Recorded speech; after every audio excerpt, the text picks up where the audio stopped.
Eh, Hola a todas las personas que estén viendo este video de la Auxiliar 4. Este es el video que voy a dejar de manera asincrónica para la clase auxiliar número 4, que es de trabajo y conductores, que correspondía al día jueves 1 de septiembre, que no se pudo realizar debido a las complicaciones del transporte por los cierres de campaña de ese día. Aprovechando de comenzar este auxiliar, dejándoles la invitación abierta para que vayan este fin de semana, el domingo 4 de septiembre, a hacer ejercicio de su derecho a voto. Y eso. Para comenzar entonces con la auxiliar de hoy día, voy a tratar de hacerla bien breve. Es un tanto más conceptual que matraquero, los problemas son relativamente fáciles. Em, Así que vamos a darle rapidito. Como es usual, me gusta partir los auxiliares con un pequeño resumen de lo que vamos a estar viendo y las herramientas que vamos a estar utilizando a lo largo de la clase. Así que vamos a empezar con la parte del trabajo. El problema uno es sobre trabajo y el trabajo eléctrico, por supuesto. Y la parte 2, el problema 2 del auxiliar es sobre conductores. ¿Ya? Entonces, lo primero que hay que notar como cuando hablamos de trabajo eléctrico es que esta parte es como muy análoga a cuando en Intro a la Física o en cursos anteriores de mecánica hacemos este análisis de la energía, ¿no es cierto?, de las partículas o los objetos que se mueven, y de qué es lo que pasa en los sistemas cuando uno quiere inyectar energía, por decirlo así, cambiar la energía mecánica del sistema y mover partículas que están bajo la influencia de ciertas fuerzas. Ahí se aplica un trabajo. En esta ocasión va a pasar algo muy similar, pero pero en este caso esas fuerzas que están actuando sobre las cosas van a ser los campos, en este caso el campo eléctrico, y para mover las partículas en el espacio, por ejemplo, vamos a necesitar de realizar un trabajo que va a depender de esos campos eléctricos, ¿ya? Entonces, si nosotros tenemos una distribución de carga en el espacio, digamos, una distribución de carga cualquiera, con una densidad de carga, etcétera, esa distribución de carga nos produce un campo eléctrico, ¿no es cierto?, en todo el espacio, ¿verdad? Este campo eléctrico, entonces, va a influir sobre las cargas que estén presentes en el espacio. Si nosotros tenemos una carga Q aquí, eh, positiva, por decirlo así, va a sentir la influencia de ese campo eléctrico y se va a querer mover, ¿no es cierto? Se va a querer alejar de esa distribución de carga debido a los signos. Entonces, de manera muy general, cuando nosotros introducimos el trabajo de esta forma, cuando queremos estudiar qué es lo que debemos hacer o cuánta energía debemos inyectarle a esta partícula o esta carga Q para que recorra un camino desde el punto A hasta el punto B, ¿no es cierto? Esta trayectoria la vamos a llamar C, para que recorra este camino, que llegue del punto A hasta el punto B, bajo la influencia de este campo eléctrico, ¿ya? Eso es lo que estudiamos con el trabajo. Entonces, en su definición más general, cuando esta carga está ahí bajo la influencia del campo, lo que va a pasar es que para moverla tendremos que, porque si lo piensan, esta carga va a querer moverse para allá, ¿no es cierto?, por el campo, pero nosotros queremos moverla por esta trayectoria, entonces vamos a tener que hacer una suerte de fuerza o de inyectarle una energía de oposición al campo eléctrico, ¿ya? Entonces, de manera muy, muy general, podemos escribir nuestro trabajo eléctrico, el trabajo necesario para mover una partícula de A hasta B, como la integral desde A hasta B, ¿no es cierto?, por este camino C, de menos la fuerza por el diferencial de línea, ¿no es cierto?, el diferencial de camino, el elemento de camino. Esta es simplemente la definición usual del trabajo, la definición de siempre, ¿no es cierto?, cuando queremos mover una partícula de un lado a otro que está bajo la influencia de una fuerza, ¿no es cierto? Es como esta noción de fuerza por distancia igual al trabajo, ¿ya? En este caso nosotros la integramos, y este signo menos viene de esta oposición, ¿no es cierto? De que queremos mover la, la carga bajo la influencia de este campo eléctrico. Ahora, la fuerza que actúa, que actúa sobre la carga es simplemente la fuerza eléctrica. Y la fuerza eléctrica era proporcional a la carga misma por el campo eléctrico que actúa sobre la carga. Entonces, si nosotros reemplazamos eso ahí, vamos a tener, si sacamos la carga Q de la integral, vamos a tener Q por menos la integral de A hasta B del campo eléctrico por dl. Y aquí pasa algo muy, muy bueno, que justo coincidentemente, debido a que esta es la fuerza eléctrica y a que reemplazamos la expresión de la fuerza eléctrica en la integral, nos queda justamente que esto es, estoy confundiéndome harto con los colores. Si se recuerdan ustedes, o debieron haberla visto ya en clase pasada, no sé, que la definición del potencial era la integral de línea del campo eléctrico. ¿Ya? Entonces, justamente nos queda eso armado ahí, ¿no es cierto? Y con un menos, un signo menos importante. Y esto va a ser entonces Q por una diferencia potencial, ¿no es cierto? Porque esto es una integral, vamos a tener que evaluar el potencial en un punto y otro y restarlo. Y eso nos va a quedar de la forma, si es una integral de a a b, nos va a quedar como Q por el potencial en b menos el potencial en a. ¿Ya? Eso porque la definición de potencial es el menos integral de línea del campo eléctrico. Entonces, finalmente, tenemos que nuestro trabajo para mover una partícula de A hasta B, trabajo eléctrico, va a ser proporcional a la carga que quiero mover por esta diferencia potencial, ¿no es cierto? B menos B de A. Y esta es como una forma bien, bien general de verlo. Ahora, aterrizándolo más a los problemas que vamos a estar, o a cómo vamos a estar utilizando esta fórmula, va a ser de la siguiente forma. Lo que pasa generalmente es que nuestro potencial, bueno, aquí está nuestro potencial evaluado en 2 puntos cualquiera, pero en general nuestro potencial tiene un punto, que va a ser nuestro punto de referencia, en el cual el potencial se anula. Generalmente ese punto de referencia es el infinito. Por lo tanto, cuando uno quiere, en general, para cualquier caso, calcular el trabajo necesario para mover una partícula a una posición R, por ejemplo, el trabajo va a estar simplemente dado por la carga Q por el potencial evaluado en esa posición, ¿no es cierto? Menos el potencial evaluado en la posición de referencia. Y en la posición de referencia generalmente infinito, donde es donde el potencial se va a cero. Por lo tanto, el trabajo finalmente es Q por B, simplemente evaluado en la posición en donde queremos mover la carga. Eso siempre y cuando estemos integrando desde la referencia, ¿no es cierto? Y en este caso, por ejemplo, desde el infinito, si es que R de referencia es igual a infinito. ¿Ya? Eso es todo lo que debemos saber. En general, el potencial igual a Q por, perdón, trabajo igual a Q por potencial. Y con eso estaríamos. Podremos ya pasar directamente al problema 1.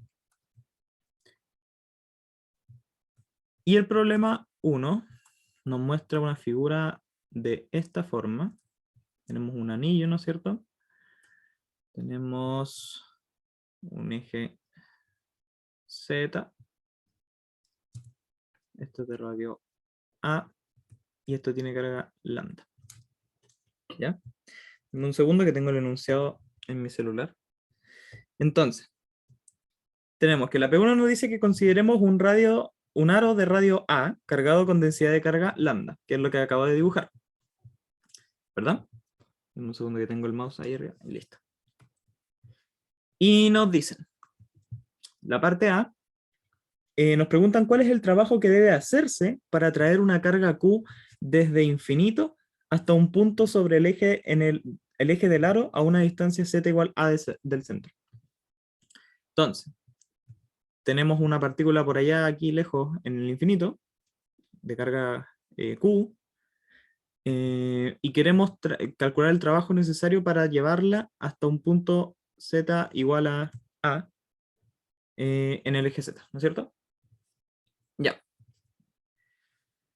Entonces, ¿qué es lo que vamos a hacer? Vamos a, tal como acabamos de decir en el resumen, vamos a calcular el trabajo necesario para traer a la partícula a una posición arbitraria en z, mejor, como la carga Q de esa partícula que está en infinito, por el potencial evaluado en z igual a, ¿no es cierto? O sea, en general esto va a ser z, y después vamos a evaluarlo en z igual a para calcular el trabajo que cuesta traerlo hacia ella, ¿no es cierto? Y por supuesto aquí ya omití el menos en la posición de referencia, porque la posición de referencia es infinita y ya sabemos que esto es 0. Entonces esto es simplemente Q por V de Z. ¿Ya? Y entonces tenemos que calcular el potencial, y en general va a ser así, cuando tenemos problemas de trabajo, bueno, el trabajo también tiene relación con otras cantidades dentro de los problemas, cantidades que vamos a ver más adelante, como la energía, por ejemplo, pero para efectos de esta etapa del curso, la mayoría de los problemas se reducen a calcular el potencial cuando queremos conocer el trabajo. Entonces, calculamos el potencial en una posición z cualquiera con esta siguiente formulita, que es para calcular el potencial por definición. De 0 por la integral de dq sobre r menos r'. ¿Ya? Esta expresión, de nuevo, es muy análoga a lo que es la ley de Coulomb, cuando la vimos al principio para calcular campos eléctricos. Simplemente el r sin comita es la posición donde queremos calcular el potencial, y el r con comita es la posición que parametriza dónde está la distribución de carga, ¿ya? En este caso, entonces, nosotros queremos conocer el potencial en un punto z cualquiera a lo largo del eje z. Entonces R va a ser z en z tongo. La distribución de carga se encuentra en el aro, y el aro es un aro de radio A que está ubicado o apunta en cualquier dirección en R tongo, ¿no es cierto? R tongo, recuerden que es un ángulo, que es un vector unitario variable que varía con el ángulo también. Entonces por eso lo podemos parametrizar así, pero es un radio fijo porque estamos parametrizando el anillo, ¿ya? Y nuestro diferencial de carga de Q es simplemente la densidad de carga lineal por dθ, ¿no es cierto? Que sería para parametrizar la carga en este anillo, ¿ya? Con esos tres antecedentes podemos simplemente reemplazar y calcular que el potencial en z va a ser igual a 1 sobre 4 pi epsilon 0 por la integral de, como nuestro dθ va en todo el anillo, integramos de 0 a 2 pi, por el dq, que es lambda dθ, sobre r menos r' al cuadrado, que vendría siendo, perdón, módulo de r menos r', que vendría siendo la raíz de z cuadrado más a cuadrado. ¿Por qué? Porque r menos r' va a ser igual a z en z tongo, menos a en r tongo, y el módulo de ese vector es cada componente al cuadrado y en raíz. No debía haberlo hecho encima, me queda muy enredado. El módulo de r menos r' es igual a z cuadrado más a cuadrado, ¿no es cierto? La suma de los cuadrados de los componentes en raíz. Entonces esta es la integral que tenemos que calcular para calcular el potencial. Y si se fijan, aquí en esta integral estamos integrando con respecto a dθ, y ninguna de las cantidades presentes dentro de la integral depende explícitamente de θ. Así que todo sale de la integral, solamente queda el dθ, y la integral de dθ es 2pi, ¿no es cierto? Es lo único que nos queda. Entonces, vamos a tener dz, ¿no es cierto? 1 sobre 4 pi epsilon 0 por lambda sobre raíz de z cuadrado más a cuadrado por la integral de 0 a 2pi de dθ, que eso es igual a 2pi. Entonces va a quedar 2pi lambda sobre 4pi epsilon 0 raíz de z cuadrado más a cuadrado. Se me van los pi y me queda un 2 abajo, sé que se simplifica con el 2 arriba, el 4, y me va a quedar que, voy a hacer acá abajo, me va a quedar que el potencial en cualquier posición z va a ser igual a lambda sobre epsilon 0, 2 epsilon 0, perdón, raíz de z cuadrado más a cuadrado. ¿Ya? Si tienen como preguntas, bueno, por supuesto que esta cosa no es sincrónica, no me pueden hacer preguntas, pero si tienen preguntas, por favor, háganlas por correo o pueden consultarlas con nosotros los auxiliares cuando quieran. Si son preguntas de esta auxiliar en particular, les recomendaría que me las consultaran a mí. Un poco observaciones. Si se acuerdan de los temas de simetría que tenemos en Electro generalmente, en este caso el anillo es una configuración de carga que hemos visto antes, y nosotros sabemos, por ejemplo, que la influencia del anillo en el espacio, por ejemplo, siempre es de manera vertical, debido a que cada punto como que cancela las componentes horizontales. No sé, espero que se acuerden como de esos análisis que hicimos al principio del curso, en donde si tenemos como un campo eléctrico que apunta allá y otro campo eléctrico que apunta allá, estas componentes se anulan por ser de sentido contrario, y esta componente se suma por ser de igual sentido, y estas son todas de campo eléctrico, ¿ya? Que eso es lo que pasa con el anillo. Y al ser el campo eléctrico en Z, por ejemplo, campo eléctrico como un campo en Z, y recordar que el potencial es igual a menos el gradiente del campo, no, mentira, esto es al revés, que el campo es menos el gradiente del potencial, ahí sí, tiene sentido que nuestro potencial sea solamente en Z, ¿ya? Esa es como, por si es que existen dudas del por qué esta forma del potencial y por qué lo calculamos así súper simple, ¿ya? Ahora, de nuevo, volvemos a lo que es el trabajo. Nosotros queremos el trabajo necesario para mover a la carga a Z igual a A, que va a ser igual a la carga Q, por el potencial evaluado en A. Y el potencial lo tenemos ahí arriba, entonces simplemente es evaluar todo lo que es Z, cambiarlo por A. Entonces esto va a ser Q por lambda sobre 2 epsilon 0 por raíz de, ahora es A cuadrado más A cuadrado, ¿verdad? Y A cuadrado más A cuadrado es 2A cuadrado, el 2 queda en raíz y el A cuadrado sale de la raíz, y esto va a ser Q lambda sobre 2 epsilon 0 por A raíz de 2. ¿Ya? Y ese vendría siendo el trabajo necesario, entonces lo voy a anotar aquí más bonito. Denme un segundo. Z igual a A. En el trabajo necesario para mover la carga Q a Z, a la posición Z igual a A. Esto va a ser Q lambda por 2 epsilon 0 a raíz de 2. Denme un segundito. Voy a pausar la grabación.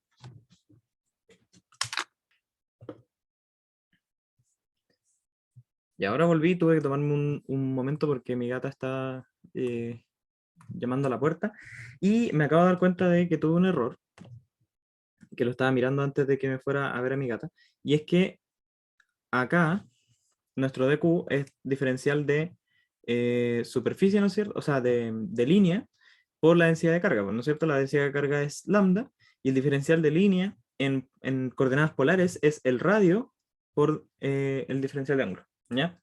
Que el radio en este caso es fijo porque estamos parametrizando la carga, ¿ya? Y que es A por d teta. Entonces, en todo este desarrollo nos faltó un A. Probablemente ustedes viendo el video ya se dieron cuenta antes. Este A va aquí, en todos estos lados. También va aquí. Y también va acá. Y eso hace que al final esto se nos cancele con el A de abajo. Y finalmente este sea el resultado. Ahora sí. Entonces ese es el trabajo necesario para mover la carga desde el infinito o cualquier posición de referencia hasta un punto Z igual a distancia A del centro del anillo, ¿no es cierto? Como lo muestra en la figura. Pueden ver el enunciado por si acaso. Es que no, tendría que cambiar la pantalla aquí para compartir, pero no puedo. Eso sería entonces la parte A. Y la parte B nos dice: ¿cuál es la velocidad mínima que debe darse a la partícula de carga Q para que, viajando desde el infinito a lo largo del eje, logre traspasar el aro? Para contestar esa pregunta vamos a tener que desarrollar un poquito de intuición sobre lo que está pasando en el problema, ¿ya? como yo les contaba adelante, este problema, al ser un aro, este aro crea un campo eléctrico, ¿no es cierto? Así, de esta forma, que hace que exista un campo eléctrico en la dirección Z, ¿ya? Y ese campo eléctrico en la dirección Z, voy a borrar estas líneas, voy a dibujarlo de esta forma, en un campo en la dirección Z. Si yo tengo una partícula Q, o sea, una carga Q, en este punto del espacio, como es positiva, este campo, o sea, sí, como es positiva, va a tender a moverse hacia donde apunta el campo, ¿no es cierto? Siguiendo la convención. Y esta carga, esta carga se tiene que mover hacia arriba, ¿ya? Debido a la influencia del campo. Si yo pongo de la nada una carga aquí, lo que va a tender a hacer esa carga es moverse hacia arriba por la influencia del campo. Va a sentir una fuerza hacia arriba. Entonces, si yo quiero, puedo estudiar cuánta ¿qué pasa si me quiero oponer a ese campo? Cuando nosotros, al principio de la auxiliar les decía, esta intuición de que el trabajo era la cantidad de energía que uno debe inyectarle a las partículas o a las cosas para que se muevan mientras están bajo la influencia de algo.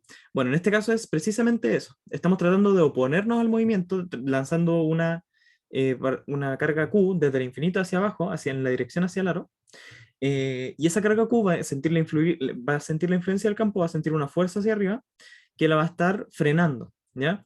Entonces la pregunta apunta a que cuánto trabajo le tenemos que hacer a la carga Q hacia abajo para que podamos llegar, a pesar de que en el campo eléctrico nos frene, cuánto tenemos que hacerlo o cuánto tenemos que inyectarle a la partícula para llegar al punto cero, a z igual a cero en el aro, ¿ya? Eso es lo que está ocurriendo en el problema. Ahora, ¿cómo lo vamos a hacer? Es con simple análisis como de energía mecánica, cuando planteamos la energía inicial y la energía final, ¿ya?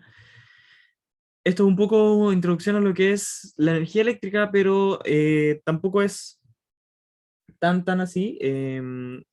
Y bueno, voy a pausar un momento. Ya, ahora sí pausé la grabación. De nuevo me estaba molestando mi gata. Disculpe. Ya, entonces, ¿qué es lo que vamos a hacer? Vamos a tomar dos momentos, momento 1 y momento 2, cuando la partícula está en infinito y cuando la partícula está en z igual 0, ¿ya? Y en esos dos momentos vamos a analizar la energía, ¿ya? Tenemos entonces que inicialmente vamos a tener energía cinética inicial más energía potencial inicial, ¿no es cierto? Y dicha energía en el infinito, que va a ser el momento inicial cuando nosotros tiramos la partícula desde acá, ¿no es cierto? Vamos a tener que en ese punto la energía potencial es cero, ¿no es cierto? Porque estamos parados en nuestra referencia, estamos en el infinito. Eh, y nuestra energía cinética va a depender de esta energía mínima que nosotros le estamos lanzando, ¿no es cierto? Entonces este momento inicial va a ser un medio por la masa de la partícula por la velocidad mínima al cuadrado. ¿Ya? Esa es la energía inicial. Y eso debido a que el potencial es cero, porque Q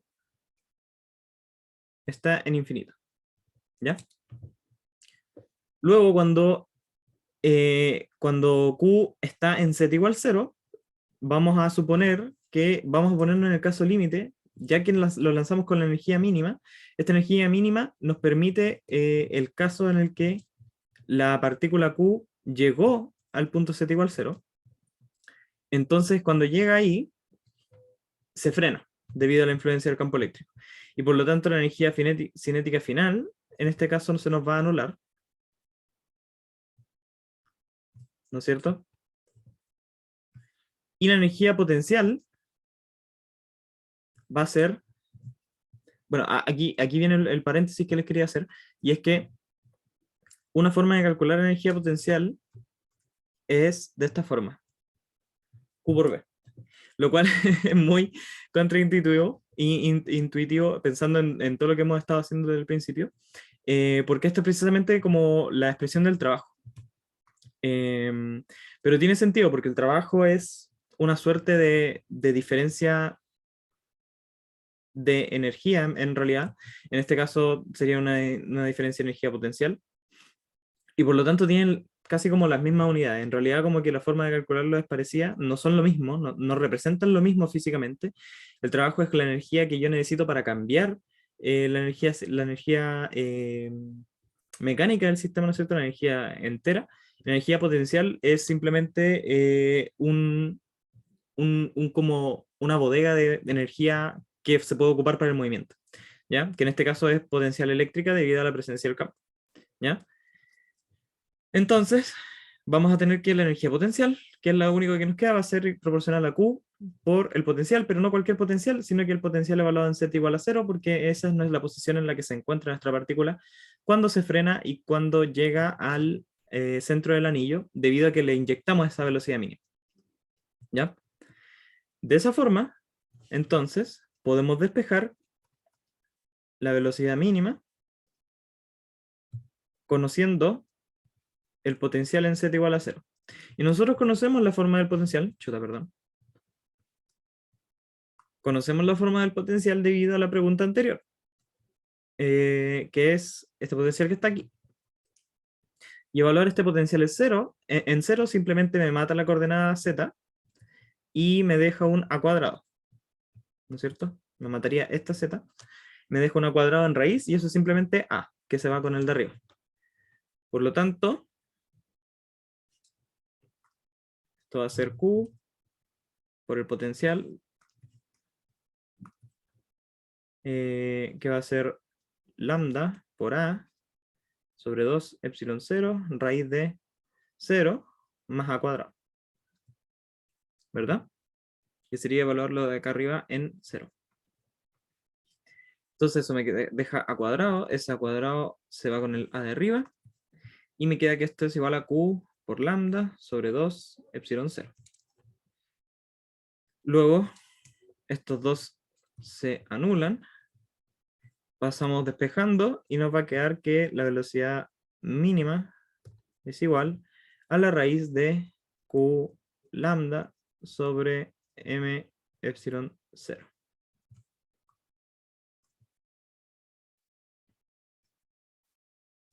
Y esa vendría siendo la parte B del problema. Ahora, el M no es dato del problema, porque en realidad creo que se me olvidó anotar en el enunciado, pero esta es la expresión correcta para lo que estamos estudiando en este programa. Así que el M debería ser dato. Y bueno, esa es la velocidad mínima para llegar a Z igual a 0, entonces para traspasar el aro, lógicamente V mínimo, o la velocidad mínima con la que debe ir la partícula, tiene que ser, o en realidad ya no sería mínima, la velocidad con la que tiene que tener la partícula tiene que ser mayor a V mínimo, ¿no es cierto? Y así la partícula va a pasar el aro. Ya, eso sería como la parte B de este problema. Y ahora vamos a ir a la parte C. C. Entonces,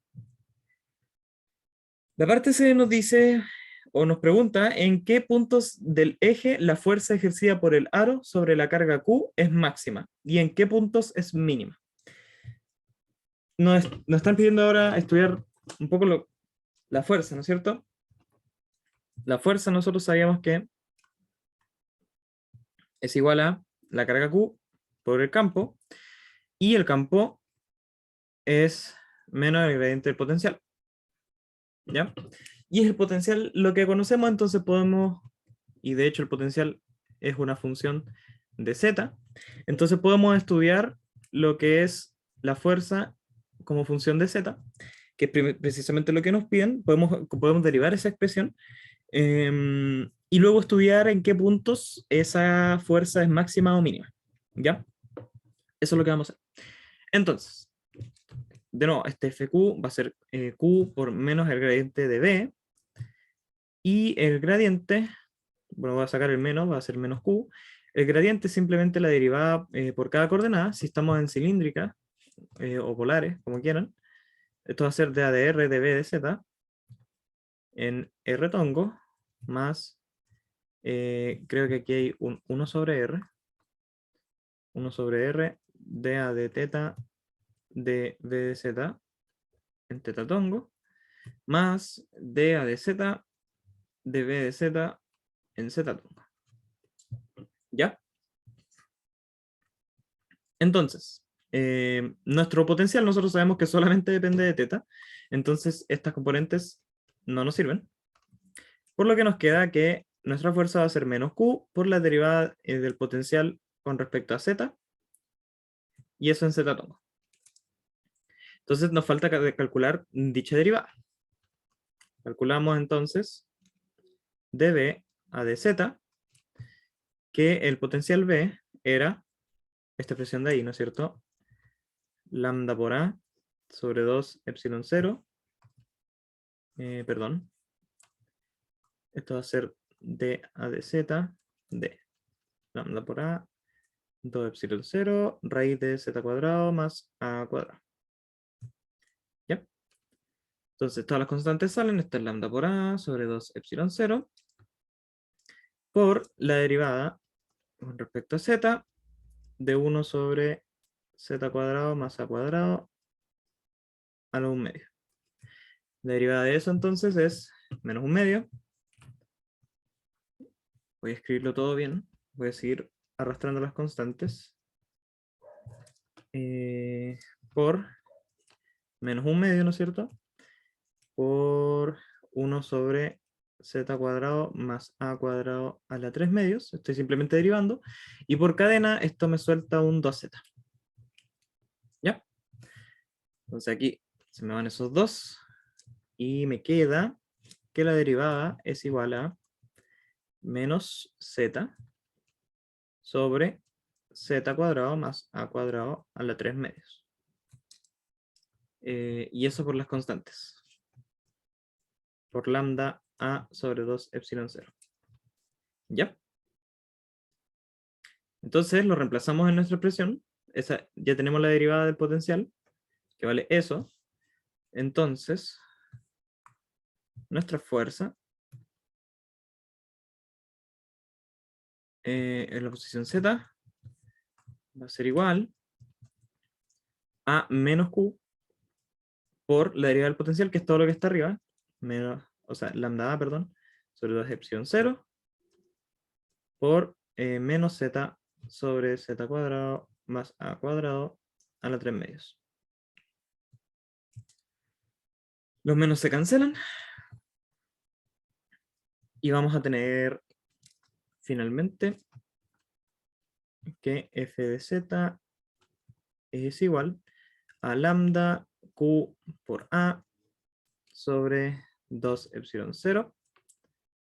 E por z también nos faltó. Y esto en z tongo, ¿verdad?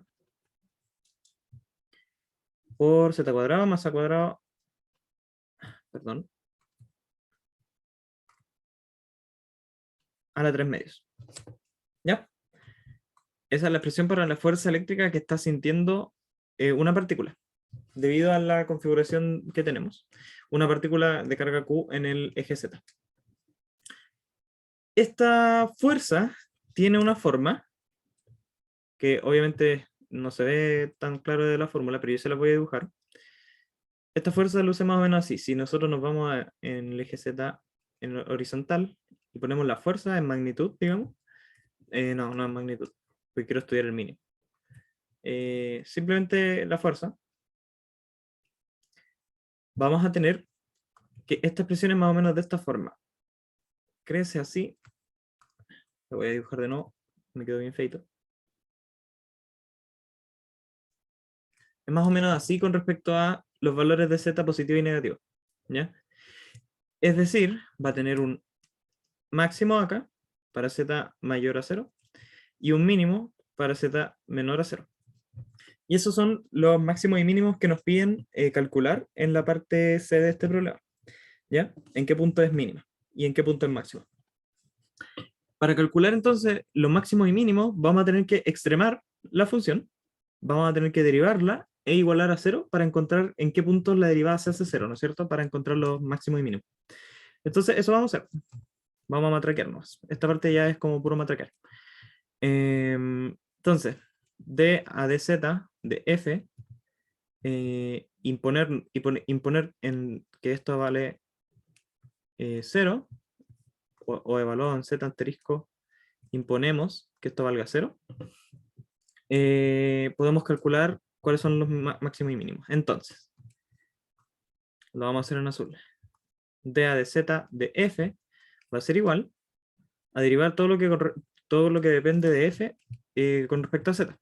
Podemos obviar la dependencia del z tongo porque no nos interesa estudiar su dirección, sino que solamente cómo varía el máximo o el mínimo magnitud, básicamente, del f. ¿Ya? Entonces esto va a ser lambda q por a, todo lo que no depende de z, sobre 2 epsilon 0, por la derivada con respecto a z, de z sobre z cuadrado más a cuadrado a la 3 medios. ¿Verdad? Entonces ahora tenemos que aplicar la regla del cociente, que la regla del cociente nos dice que cuando tenemos f sobre g derivado, ¿no es cierto? Esto es igual a f derivado por g menos f por g derivado sobre g cuadrado. ¿Verdad? Entonces, eso nos dice que esto va a ser lambda q por a sobre 2 epsilon 0 por f derivado, que es el de arriba, la derivada del primero, del de arriba, que es z, derivado con respecto a z es 1, por g, que sería la función de abajo. Entonces arriba nos va a quedar z cuadrado más a cuadrado a la 3 medios, menos la función de arriba, que es z, por la derivada de lo de abajo. Y lo de abajo, la derivada sería 3 medios por z cuadrado más a cuadrado a la 1 medio. Y por cadena esto nos suelta un 2z. ¿Verdad? Y todo esto dividido en g cuadrado, que es la función de abajo al cuadrado, que vendría siendo z cuadrado más a cuadrado al cubo. ¿Ya? Se ve bien fea esta expresión, pero vamos a seguir ahí simplificando. Entonces así. Y nos va a quedar, acá se van a simplificar estos dos. Sí.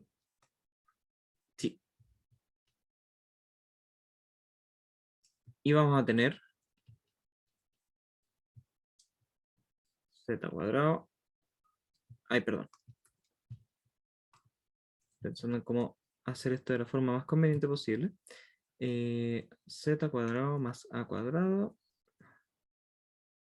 a la 3 medios sobre z cuadrado más a cuadrado al cubo menos, este es z cuadrado por z cuadrado, bueno, 3z cuadrado, ¿verdad? 3z cuadrado, z cuadrado más a cuadrado a la 1 medio sobre z cuadrado más a cuadrado al cubo. ¿Ya? Entonces, tenemos que, ahora vamos a juntar esos exponentes. Tenemos que 3 medios, bueno, en este lado de acá, tenemos 3 medios menos 3 es igual a 6 medios. Entonces esto es igual a menos 3 medios. Estos son los exponentes. Y en este lado de acá, estoy juntando los términos que son z cuadrado más a cuadrado. ¿Ya? En este término de acá vamos a tener 1 medio menos 6 medios, que es igual a 5 medios. ¿Verdad? O sea, menos 5 medios, perdón. Ya. Entonces, vamos a tener lo siguiente.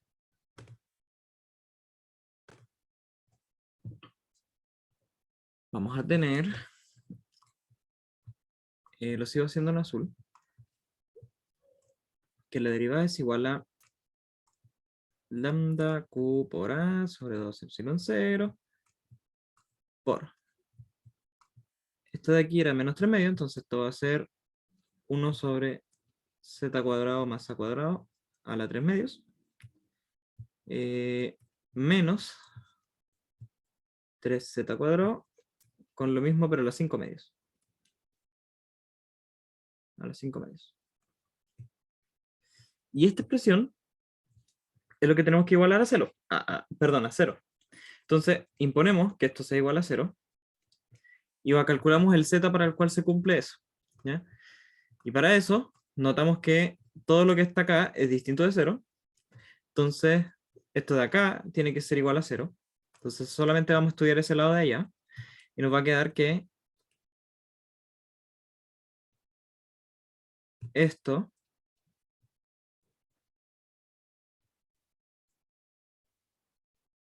tiene que ser igual a 0. Y ahora tenemos que juntar esta cosa para ver qué pasa. Si hacemos un ni quita ni pone acá, multiplicamos por un 1 conveniente, disfrazado, ¿no es cierto? Si multiplicamos por z cuadrado más a cuadrado, arriba y abajo, que es igual a 2 medios, o sea que tiene exponente 2 medios, ¿no es cierto? Que exponente igual a 1. Abajo voy a crearme un z cuadrado más a cuadrado a las 5 medios, y así lo voy a poder juntar. Entonces la expresión de arriba es lo mismo que decir z cuadrado más a cuadrado sobre z cuadrado más a cuadrado a las 5 medios, menos 3z cuadrado sobre z cuadrado más a cuadrado a las 5 medios. Entonces finalmente puedo juntar eso. Esto va a implicar que z cuadrado más a cuadrado menos 3z cuadrado es igual a, o sea, dividido en z cuadrado más a cuadrado a las 5 medios, es igual a 0. Y si se fijan, el denominador también es distinto de 0. De hecho, no puede ser 0, sino esta cosa se diverge y no tiene sentido. Entonces, sí o sí, el numerador es el que tiene que ser igual a 0. Entonces, para que se cumpla, ¿no es cierto? Entonces, ahí, z cuadrado más a cuadrado menos 3z cuadrado es igual a 0. Y bueno, juntamos esto, ¿no es cierto? Tenemos un z positivo, 3z negativos. Esto queda como a cuadrado menos 2z cuadrado igual a 0.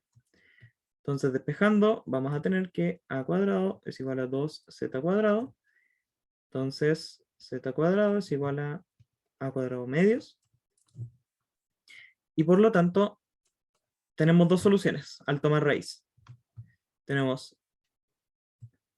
a sobre raíz de 2 y tenemos, perdón, menos a sobre raíz de 2. ¿Por qué? Porque al tomar raíz es la paridad que nos da, ¿no es cierto? Estas dos soluciones son válidas para la ecuación que tenemos anteriormente. Si ustedes multiplican, si ustedes multiplican esto por esto mismo, les va a dar a cuadrado sobre 2, a cuadrado medios, y esto también, ¿ya? Entonces ambas son soluciones. Y por la forma de la función que vimos anteriormente, sabíamos que va a haber un z positivo para el cual esta cosa es máxima y un z negativo para el cual esta cosa es mínima. Y ahí ya con las soluciones que sacamos podemos saber y reconocer cuál es cuál. El positivo entonces te va a ser el máximo, y el de abajo el negativo va a ser el mínimo. ¿Ya? Entonces esta cosa tiene un máximo y un mínimo en a sobre raíz de 2 y en menos a sobre raíz de 2. Y con eso terminamos el problema 1 de esta auxiliar. ¿Ya? Espero, por favor, que si tienen preguntas me las hagan, porque generalmente en esta parte empiezo a preguntar si tienen preguntas, pero que me las manden por email o en cualquier situación que nos puedan preguntar. ¿Ya? Prosigo entonces con la parte de conductores. Y como este es un, entre comillas, tema distinto, de nuevo voy a pasar por la parte de resumen. ¿Ya? Y que lo que pasa es que en los conductores igual hay hartas cosas que notar y hay hartas reglitas que siempre se cumplen, que siempre hay que tener en cuenta. Entonces eso es lo que vamos a estar viendo un poco cuando veamos conductores. Entonces, esencialmente así, de manera muy muy vaga, para no darnos muchas vueltas en esto tampoco, los conductores son materiales que tienen la propiedad o la facilidad para que los electrones libres que están como en los átomos puedan saltar, ¿no es cierto? Puedan moverse a lo largo del conductor o puedan reconfigurarse, ¿ya? Eso lo que hace o lo que provoca es que dentro del conductor existe una reconfiguración de cargas y por lo tanto se permita como el paso de la corriente, básicamente, que es algo que vamos a ver más adelante, ¿ya? Pero esencialmente acá lo que importa, de momento, si estamos hablando estamos viendo electrostática, es que estas cargas o esta propiedad de reconfiguración de los electrones o de las cargas dentro de un conductor es posible cuando tenemos la influencia de campos eléctricos. Y eso es lo que vamos a estar estudiando, ¿ya? Con los conductores también viene otro tipo de materiales que se llaman los aislantes, que no tienen esta propiedad. No tienen la capacidad o no son tan... Igual hay un grado de qué tan conductor uno es, y eso se mide también con una constante que van a ver más adelante. Em, pero estos tienen en menor medida esa capacidad de reconfigurar las cargas debido a la presencia de campos eléctricos, ¿ya? Entonces este está triste. Este es un aislante. De hecho, bueno, los conductores entonces son objetos interesantes, materiales interesantes para estudiar toda la tecnología que tenemos actualmente. Ocupa conductores, ¿no es cierto? Entonces es algo lógicamente muy importante de estudiar. Los capacitores, que son son capaces de almacenar energía, que probablemente los vieron en método, están construidos con conductores. Entonces, estudiar conductores en electromagnetismo es algo como muy fundamental, ¿ya? Y lo vamos a hacer. Entonces, habiendo dicho eso, vamos a ver reglas que se cumplen en conductores.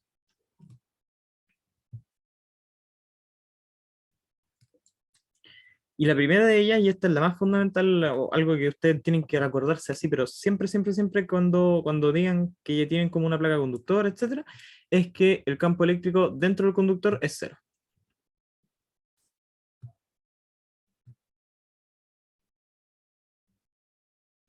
¿Por qué? Bueno, esta propiedad viene del hecho de que cuando uno polariza un conductor con la influencia de un campo eléctrico, por ejemplo, pensemos en el caso de acá arriba, si este campo eléctrico influye en el conductor, haciendo que las líneas de campo, ¿no es cierto?, repelan las cargas positivas, las van a tirar a esta superficie, y las cargas negativas se van a orientar hacia acá, siguiendo las líneas del campo.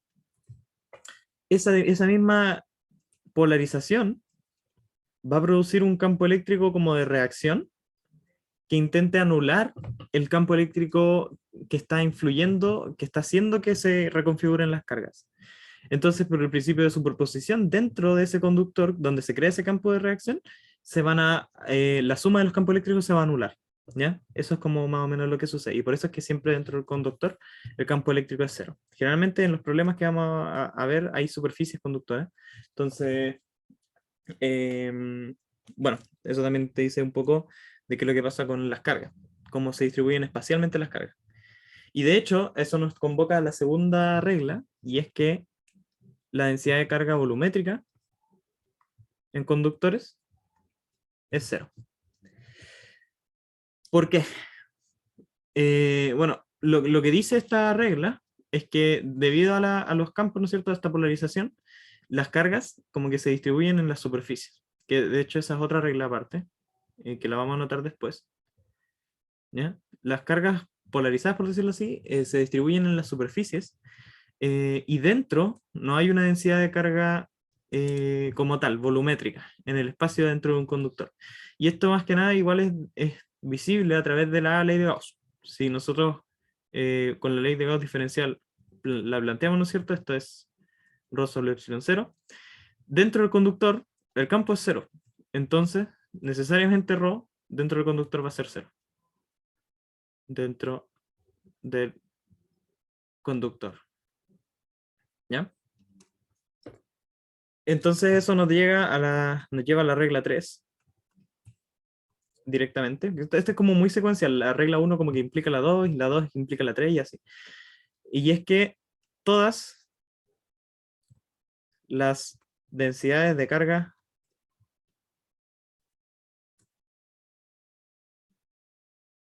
inducidas en un conductor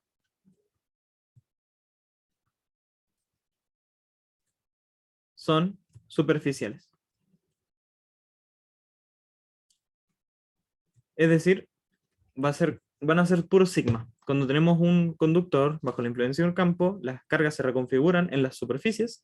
No hay no hay densidad de carga volumétrica, pero sí hay densidad de carga superficial. ¿Ya? Eso. Otra propiedad importante que puede llegar a ser muy útil es que los conductores son superficies, lo voy a escribir con rojo, superficies equipotenciales. ¿Qué significa equipotencial? Como lo dice su nombre, X igual potencial, potencial. Esto no quiere decir que a lo largo de la superficie de un conductor, el potencial siempre es el mismo, el valor del potencial es el mismo. ¿Y por qué? Esto se deriva debido al hecho de que el campo eléctrico, esta es como otra subregla, por decirlo así, o podríamos tomarlo como otra regla, regla 5, el campo eléctrico en el conductor siempre es perpendicular a la superficie. Es decir, el campo eléctrico va como el vector normal.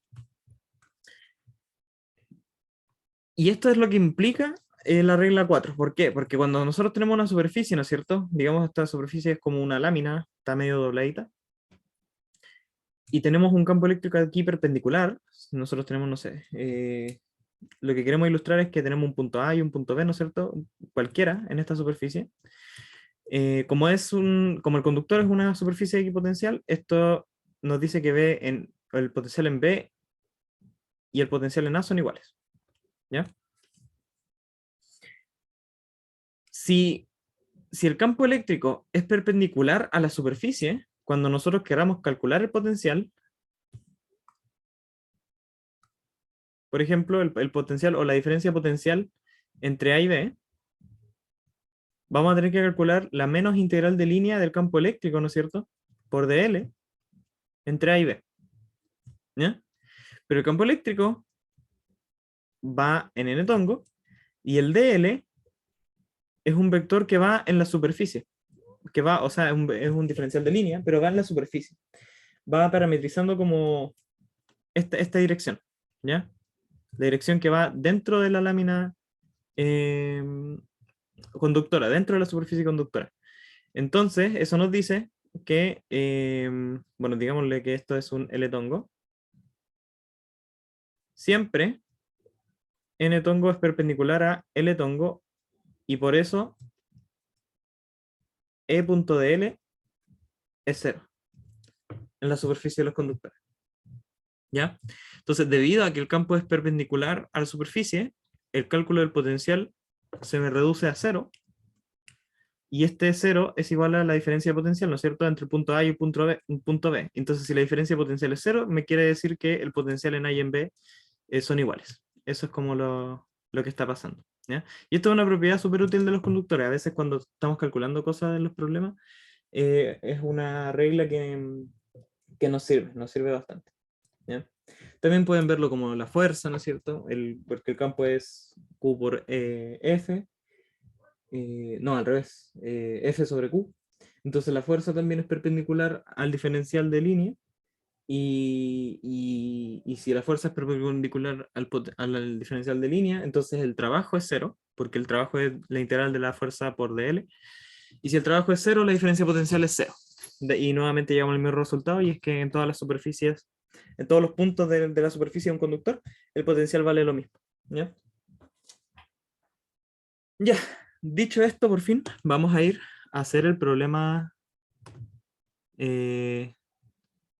2 del auxiliar, que como les decía antes, es bastante conceptual. Entonces, P2. Nos dicen que tenemos dos cavidades de radio A y B, que se crean en el interior de una esfera conductora de radio R, más grande. Porque, bueno, ahí pueden ver en el auxiliar que está la figurita. En el centro de cada cavidad se agrega una carga y llámela Q sub A y Q sub B. Entonces vamos a tener este siguiente escenario. Tenemos una esfera conductora de radio R. Dentro de la esfera conductora vamos a tener una cavidad de radio A, donde hay una carga Q sub A, y una cavidad de radio B, distinto obviamente, lo hay que dibujar un poquito más grande para que se note. Radio B con una carga Q sub B en el centro. ¿Ya? Entonces esta superficie es la conductora y tenemos esas cavidades. Y nos pregunta, la parte A, encuentra la densidad de carga superficial sigma sub A, sigma sub B y sigma sub R. Ya. Para encontrar la densidad de carga superficial, lo que vamos a hacer es hacerlo conceptualmente. Y lo que tenemos que pensar tiene que ver con lo que hablábamos al principio de esta auxiliar, cuando estábamos hablando del resumen. Cuando, cuando nosotros ponemos estas cargas Q sub A y Q sub B en esas cavidades donde no hay nada, eh, esas cargas me van a producir un campo eléctrico. Ese campo eléctrico va a incidir en las superficies de las cavidades, ¿no es cierto? Y va a hacer que las cargas en el conductor, o que los electrones se reconfiguren, ¿ya? En particular, lo que va a provocar es que, como esto es un campo, como estas dos cargas son, asumamos que son positivas, van a crear un campo positivo, ¿no es cierto?, expandiéndose. Entonces las cargas negativas o los electrones van a tender a juntarse en la superficie de la cavidad, van a tender a hacer esto, y las cargas positivas, por lo tanto, empiezan a abandonar, o sea, como los electrones se van a esa superficie, estas zonas exteriores, las superficies exteriores de la esfera conductora, quedan con un déficit de electrones y por lo tanto quedan con una carga positiva. ¿Ya? Esto es lo que ocurre con la distribución de cargas en la esfera cuando existen estas cargas Q sub A y Q sub B, porque están acumulando, porque su presencia hace que se reconfiguren las cargas. ¿Ya? Entonces, básicamente nos están preguntando cuál es aquí se creó, tal como lo dibujé, si se fijan son cargas que están en cada superficie, en la superficie de las cavidades y en la superficie exterior. Entonces aquí se creó un sigma sub A, acá también hay un sigma sub B, y afuera hay un sigma sub R. ¿No es cierto? Son solo cargas superficiales, es decir, carga por unidad de superficie. ¿Ya? Ahora, el valor va a depender de la magnitud de los campos eléctricos que provoquen esta polarización, por decirlo así. Entonces, si yo tengo un campo eléctrico que produce la carga Q sub A, para contrarrestar esa carga Q sub A necesito un campo eléctrico dentro del conductor que sea tal que la carga total distribuida en esta superficie, la que estoy encerrando en celeste, sea igual en magnitud a Q sub A. ¿Ya? Y eso, lo voy a repetir, eso es súper importante. La carga distribuida en esa superficie tiene que ser igual en magnitud a Q sub A. Y la carga en esa superficie va a ser igual a sigma sub A por el área de la cavidad sub A. Y esto es lo que tiene que ser igual en magnitud a Q sub A. ¿Ya? ¿Por qué digo en magnitud? Porque si se fijan, ahí lo borré, esta densidad de carga es negativa, porque los electrones se juntaron allí debido a la presencia del campo eléctrico. Entonces, en realidad, tenemos que, si sigma sub A lo definimos positivo, por decirlo así, vamos a tener que sigma sub A por el área de la cavidad sub A tiene que ser igual a Q sub A. Esa es la relación que se nos tiene que cumplir. Y a partir de esto podemos despejar que sigma sub A es igual a menos Q sub A sobre el área de la cavidad A. Y el área de la cavidad A es simplemente el área de una esfera de radio A, ¿no es cierto? Entonces, esto es 4pi por A cuadrado. De esa forma, no sé por qué hice todo esto en celeste, Denme un segundito. Ahí.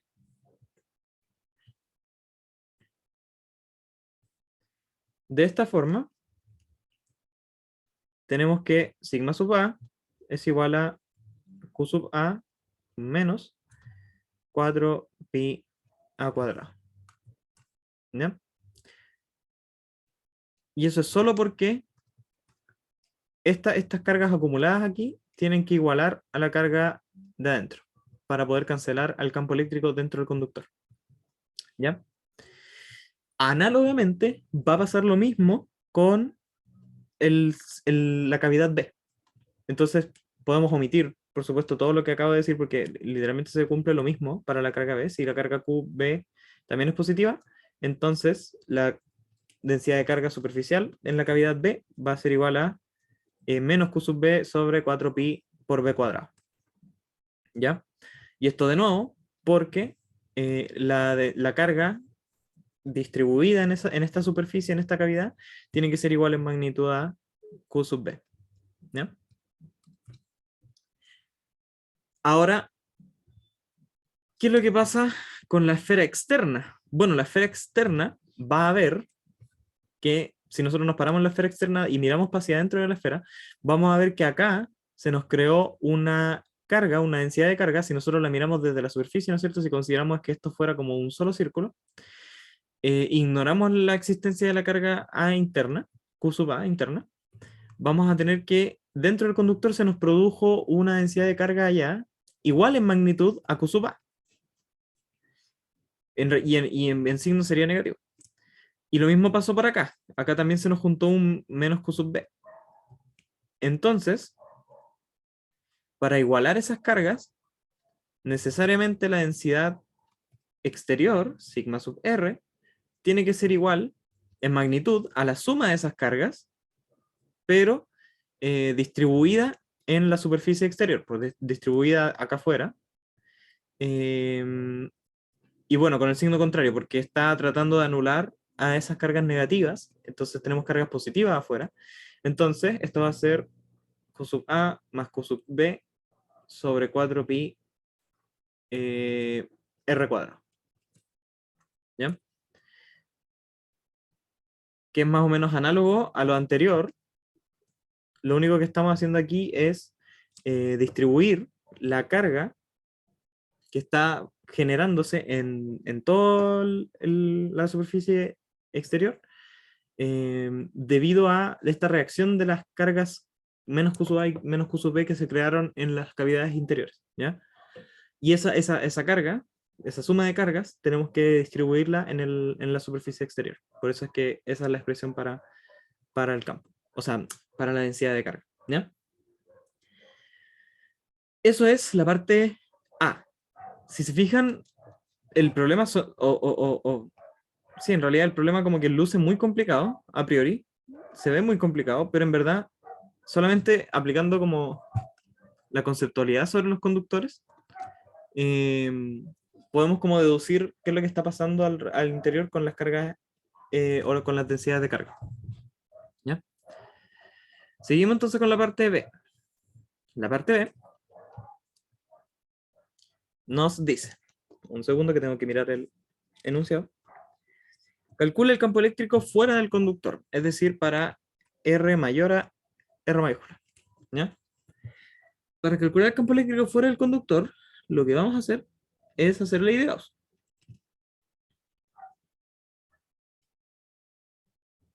Entonces tenemos nuestra esfera, ¿no es cierto? Con las dos esferas internas. Parece un bonito. Vamos a tomar una superficie gaussiana afuera, que encierre esta distribución. Supongamos que es esférica, lo dibujé muy mal. Entonces vamos a tener que integral de superficie del campo eléctrico va a ser, de nuevo, por simetría, el campo eléctrico aquí, como es un conductor, siempre es perpendicular, recuerden. Entonces el campo eléctrico va a ir en el retongo. Y la superficie tiene una orientación normal al retongo. Y vamos a estar integrando como en teta y en phi. ¿No es cierto? En coordenadas esféricas. Entonces voy a omitir todo eso. Y ustedes, de hecho, mucha gente ya está habituada a calcular este tipo de expresiones. Igual lo voy a anotar si, por si acaso, por si alguien queda medio perdido. Esto va a ser el campo, la integral doble, ¿no es cierto?, de 0 a 2pi para phi y de 0 a pi para teta del campo en R, ¿no es cierto? Y R tongo por el ds, que era R cuadrado seno de teta de phi en R tongo. ¿Ya? Si ustedes calculan esto, les va a dar 4 pi R cuadrado por el campo en R. Y esto va a ser igual a la carga encerrada sobre epsilon 0, ¿no es cierto? Esto es simple ley de Gauss. ¿Y qué es lo que pasa?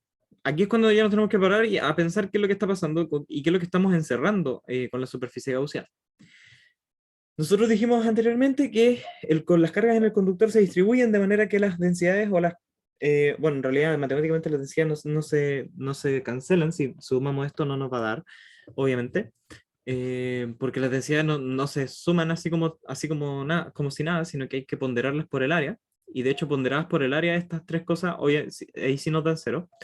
Entonces lo que pasa es que cuando nosotros miramos la esfera desde fuera, cuando hacemos una ley de Gauss para R mayor a R mayúscula, vamos a ver que estas densidades de carga superficiales, ¿no es cierto?, suman tal que su efecto se cancela, ¿ya? Entonces las únicas cargas que voy a estar viendo yo desde fuera van a ser simplemente las cargas Q sub A y Q sub B. Entonces la carga encerrada, debido a que las densidades de carga se generan precisamente para cancelarse, vamos a tener que la carga encerrada, en este caso, va a ser igual a Q sub A más Q sub B. Y así vamos a despejar que el campo eléctrico para R mayor a R va a ser igual a Q sub A más Q sub B sobre 4 pi epsilon 0 R cuadrado en R tongo. Y ese es simplemente el campo eléctrico, que es una expresión súper sencilla. Hicimos una ley de Gauss muy a lo bárbaro, muy simplecita.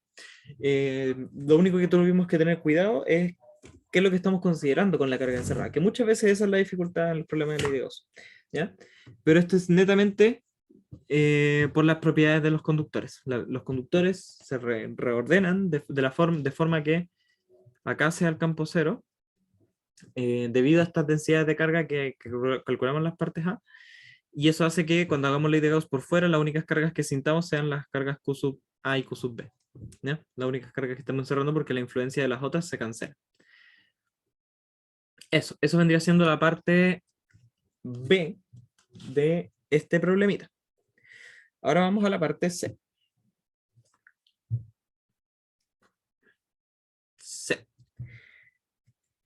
Que la parte C nos dice, estudia el campo eléctrico dentro de cada cavidad. De nuevo, estas cosas, este problema encuentro yo que es muy conceptual, lo cual está bien, es como para entender igual qué es lo que las cosas que están pasando. No es tanto de cálculo, el cálculo es muy sencillo. Tenemos acá, ¿no es cierto?, el Q sub A, y tenemos acá Q sub B. Nos preguntan sobre el campo eléctrico dentro de las cavidades. Y lo que pasa es que dentro de las cavidades, si nosotros nos paramos siempre alrededor de estos puntos y hacemos un contorno que encierra la carga Q y la carga B, vamos a poder aplicar una ley de Gauss en cada una de esas cavidades. Y dicha ley de Gauss va a tener como cargas encerradas aquí y acá simplemente la carga Q sub A y la carga Q sub B. Entonces, si definimos nosotros una distancia acá, RA, y una distancia acá, RB, espero que se alcance a ver, que van a ser las distancias desde la carga Q, que está en el centro de las cavidades, hacia cualquier punto dentro de la cavidad, vamos a tener que el campo eléctrico, por ejemplo, en A, en la cavidad A, va a ser igual, análogamente a la ley de Gauss anterior, a Q sub A, que es la carga que estamos encerrando, sobre 4 pi epsilon 0 R sub A al cuadrado en R tongo. ¿Ya? Y el campo en B, análogamente, va a ser igual a Q sub B sobre 4 pi epsilon 0 R sub B al cuadrado en R tongo. Y este es R tongo, no son los mismos, también tienen que ser R tongo sub A y R tongo sub B porque estas direcciones no necesariamente son las mismas. ¿Ya? estos campos están correctos dentro de su mismo sistema de referencia, ¿ya? Cada uno está calculado parándonos en un sistema de referencias distintos, donde está la carga Q sub A y la carga Q sub B, ¿ya? Pero si nosotros, no sé, calculamos los campos con respecto a este sistema de referencia, que es el centro de la esfera, tendríamos que trasladarlos, ¿no es cierto? Y ahí la expresión sería un poquito más complicada. Otra cosa importante a notar es que dentro de la cavidad, si tenemos aquí como el conductor por fuera, ¿no es cierto? Imaginemos que lo dibujé así bien grande, por ahí está la cavidad, etc. Dentro de la cavidad, tenemos esto Q sub A.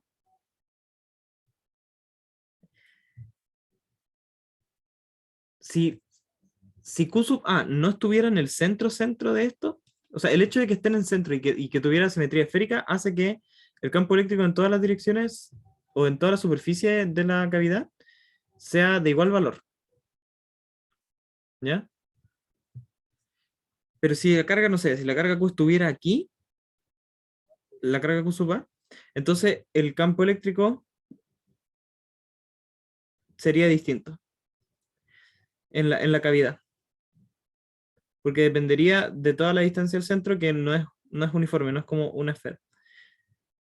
Y eso de hecho haría que acá hubiera una sobreacumulación de carga, por ejemplo, y acá un poquito así.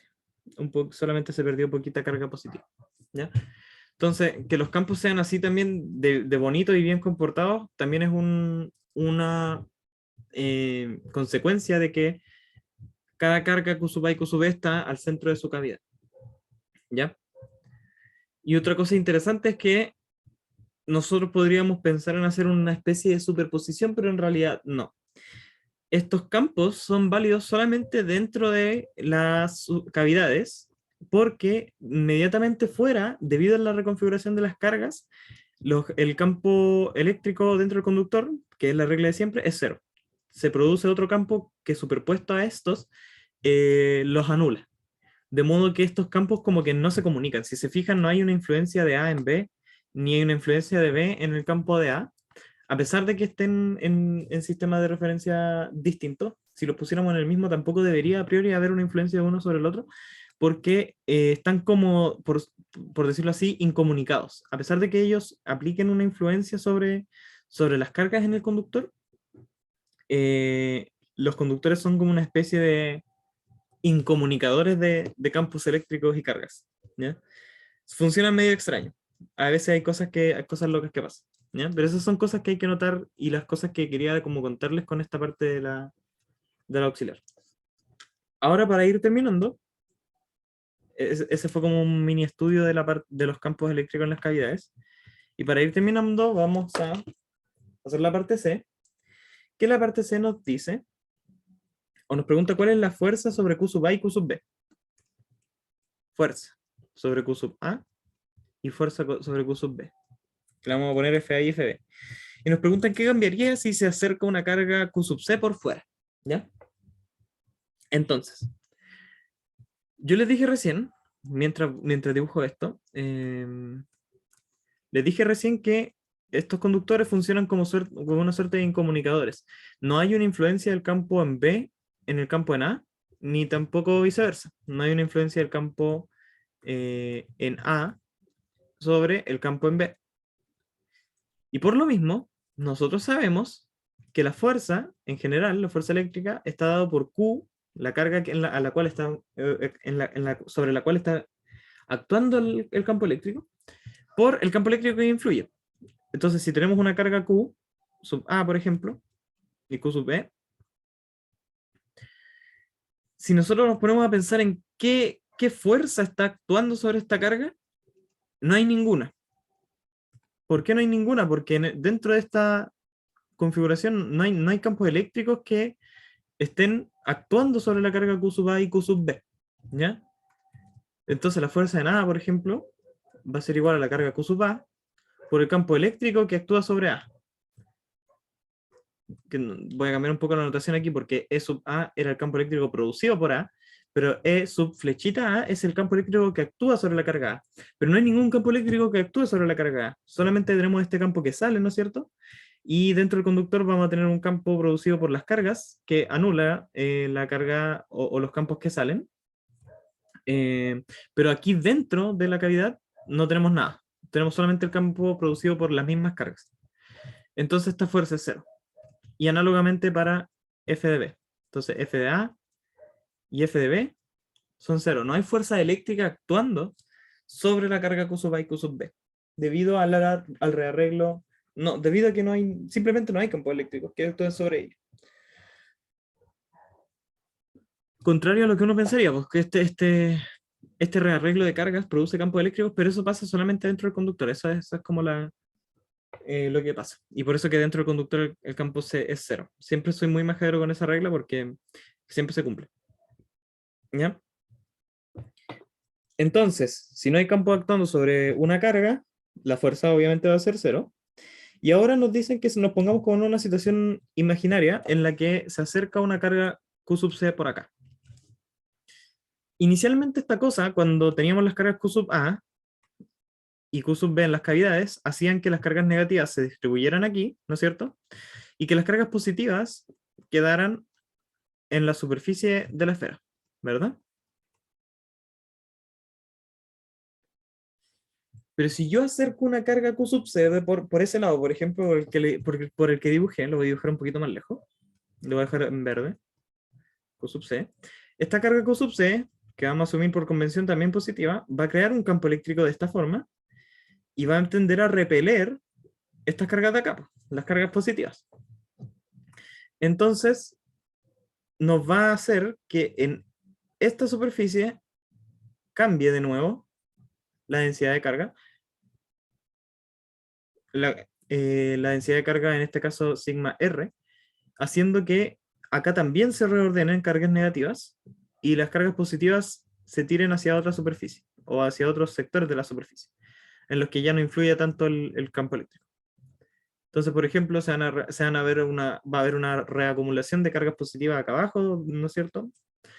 Y todas las cargas negativas van a distribuirse allá, allá y acá, debido a la presencia de la carga Q.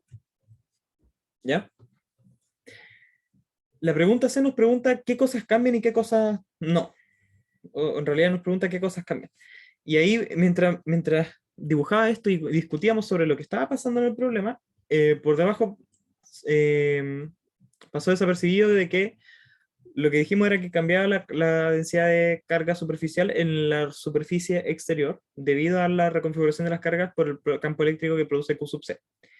¿Ya? Entonces, esa sería como la primera cantidad que cambia. ¿Qué otra causa cambia? En el sentido de que estamos eh, estudiando las fuerzas. No, antes de eso. Otra cosa que cambia es que en la parte B, ¿no es cierto? Nosotros habíamos calculado un campo eléctrico fuera de la esfera debido a la presencia de la carga Q sub A y Q sub B, pero ahora la carga Q sub C también nos define un campo eléctrico fuera, entonces tendríamos que afuera ahora hacer una superposición de campos, entonces el campo en R mayor a R, o el campo fuera de la esfera conductora, también cambia. Entonces, estas dos cantidades cambian. ¿Ya? Ahora, en el contexto de las fuerzas, como yo les decía antes, esto de los conductores como que de alguna forma, suena muy contraintuitivo, pero como que los conductores tratan de aislar en la comunicación de las cargas y los campos, de modo que el hecho de haber puesto la carga C afuera hace que ahora eh, la configuración de cargas acá sea más negativa que en otros lados, por decirlo así, y eso va a cambiar cómo es la forma del campo eléctrico dentro del conductor, ¿ya? Pero ese campo eléctrico es el que es creado por el conductor debido a la redistribución de cargas para anular los campos externos. Los campos externos van a ser todos los campos que estén influyendo sobre el conductor. Vamos a tener el campo influyendo desde la carga C, vamos a tener el de la carga B y el de la carga A. Entonces lo que cambia en realidad es como el campo o la distribución de carga del conductor, pero el campo dentro del conductor por la regla siempre va a ser cero, porque esa distribución es precisamente para anular la superposición de campos eléctricos dentro del conductor. Y si eso pasa, ya no tengo ninguna influencia en la carga Q sub A y Q sub B. La carga Q sub A y Q sub B se mantienen iguales y alrededor de su cavidad se va a acumular carga negativa porque estas están produciendo un campo eléctrico que configura la esfera de esa forma. Entonces, a pesar de que uno ponga una carga Q sub C afuera, no va a cambiar lo que pasa con la carga Q sub A y Q sub B. Se van a mantener iguales y por lo tanto las fuerzas F sub A, F sub B, la densidad de carga sigma sub A, sigma sub B no cambian. ¿Ya? Entonces, en el contexto, esto ya es como más para responder la pregunta que nos tiene en el problema, ¿no es cierto? Que nos dice cuál es la fuerza sobre la carga Q sub A y qué cambiaría si se acerca la carga Q sub fuera. En términos de la fuerza, no cambia nada. Porque por el hecho de que el conductor se polariza o reconfigura sus cargas para que todo se comporte bien. ¿Ya? Eso es todo lo que tenía para la auxiliar de hoy día. En general, y sobre todo este problema, encuentro yo que es un tanto difícil de digerir en términos conceptuales, en términos matemáticos no es tanto, insisto. Así que denle hartas vueltas a eso y si tienen preguntas, siempre por favor háganlas y les voy a estar subiendo este video. Muchas gracias por haber visto este video y recuerden que tienen que ir a votar el domingo. Que estén muy bien.